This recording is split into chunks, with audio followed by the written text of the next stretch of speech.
They told me I was ungrateful, but before I explain why, stay with me, because what my mother said next shattered everything I believed about family. And if this story hits home, don't forget to subscribe, drop a like, and share it with someone who's ever given too much to people who never deserved it. My name is Amara Johnson. I'm 24, a grad student juggling classes, rent, and a part-time job just to survive. For years, I was the one holding my family together. Every month, without fail, I sent money home. Sometimes it meant skipping meals, walking instead of taking the bus, or pretending instant noodles counted as dinner. I told myself it was worth it, that my sacrifices meant stability for the people I loved most, but the truth, I was never the savior. I was the supply. It all started the night my mother looked me dead in the eyes and said, with this cold, smug tone, "We're not your ATM anymore." The irony was so thick you could cut it with a knife. For as long as I can remember, the rule was simple: family comes first. But somehow, that always meant Amara comes last. When bills piled up, I paid them. When groceries ran out, I restocked them. When rent was short, I sacrificed my own savings, telling myself they truly needed me. But that belief came crashing down one evening after class. I stopped by my parents' house, having just transferred another hard-earned paycheck into my mom's account. She was sitting at the kitchen table, calmly scrolling through her phone. I asked about the rent, about the leaky pipe she'd been crying over just last week. She just smiled faintly and said, "Oh, don't worry about that." Tobias needed the money more. My heart sank. Tobias, my younger brother, the golden child, the one who never worked, never worried, yet somehow always had the newest sneakers and the shiniest car. I just stared at her, trying to process it. She shrugged, as if it was the most normal thing in the world. "He deserves a chance too, Amara. He can't get by like you do." It felt like being slapped. All those nights I went hungry, the endless hours ID worked just to help them survive, and she just handed it all to him. For what? So he could live a life I couldn't even dream of? Then came her final words, delivered like a knife with a smile. "We're not your ATM anymore." I wasn't their ATM. I had been their entire bank funding their lives while mine barely existed. That night, I drove home numb. The rain was hitting the windshield, and I realized I had built my life around a lie. I thought I was helping them survive, but I was only helping them avoid responsibility. From childhood, it was always the same story. I was trained to give, while Tobias was trained to take. When the power went out, I worked double shifts to turn it back on. When the fridge was empty, I filled it. And when Tobias broke something, I paid to fix it. Mom always said family comes first, but somehow I was the only one living by those words. The final crack came one rainy afternoon. I stopped by the house to grab an old folder and stumbled upon a pile of receipts on the counter: car repairs, luxury electronics, a resort vacation. Every single one of them was under Tobias's name.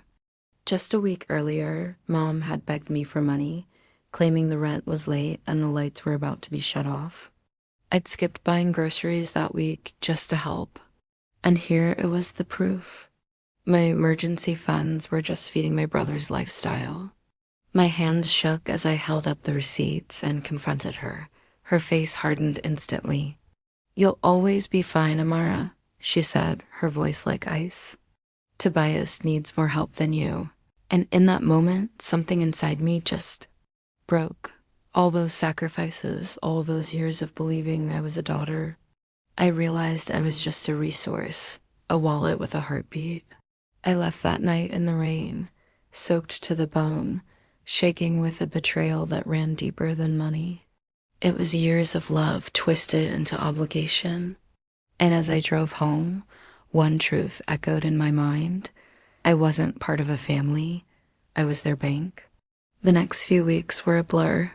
I couldn't eat, couldn't sleep.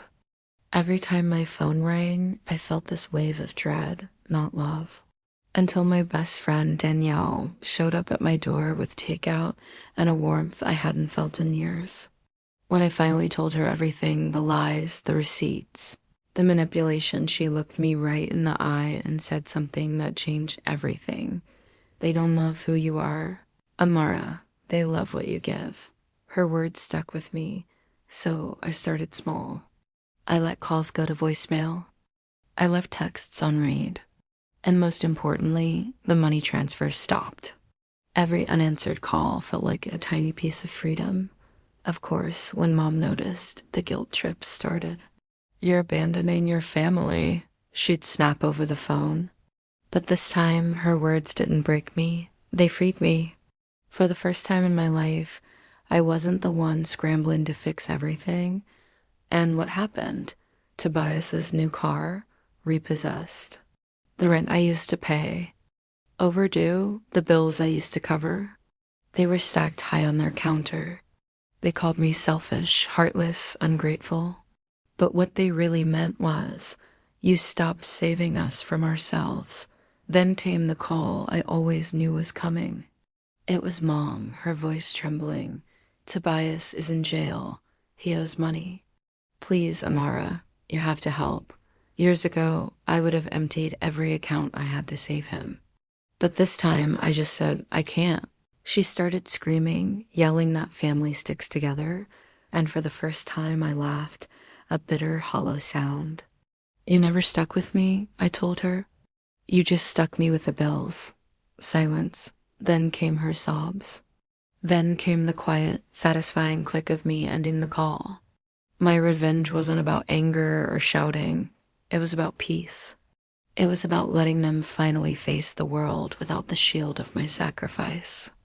When Tobias's name appeared in the local headlines for unpaid debts, I didn't feel satisfaction. I felt clarity. He was finally facing the reality I had protected him from for so long. My world, in the meantime, grew lighter. I opened a new savings account just for me. I started cooking real meals, laughing with friends, and enjoying the quiet. The silence that used to terrify me now felt like safety. Then one day, there was a soft knock at my door. It was Mom. Her face was pale, her eyes swollen with fear. "Amara," she whispered, her voice cracking. "Please, Tobias is in real danger. You have to help." I stood there, calm, and I saw every sleepless night, every skipped meal, every lie flash before my eyes. And I looked at her and said quietly, "You're right. I'm not your ATM anymore." And then I closed the door. The sound of the lock clicking into place was louder than any scream. It was the sound of freedom. Now, my apartment is quiet. Sunlight spills through the windows. My books, my plants, my peace, it's all mine. I'm not the desperate daughter anymore, not the family savior. I'm just Amara Johnson, finally living for myself. They told me I was ungrateful, but saying no was the first time I truly honored myself. So I have to ask you, do you believe I did the right thing by closing the door for good? Or do you think family deserves endless chances? Let me know your thoughts in the comments below. Don't forget to like and subscribe for more amazing stories.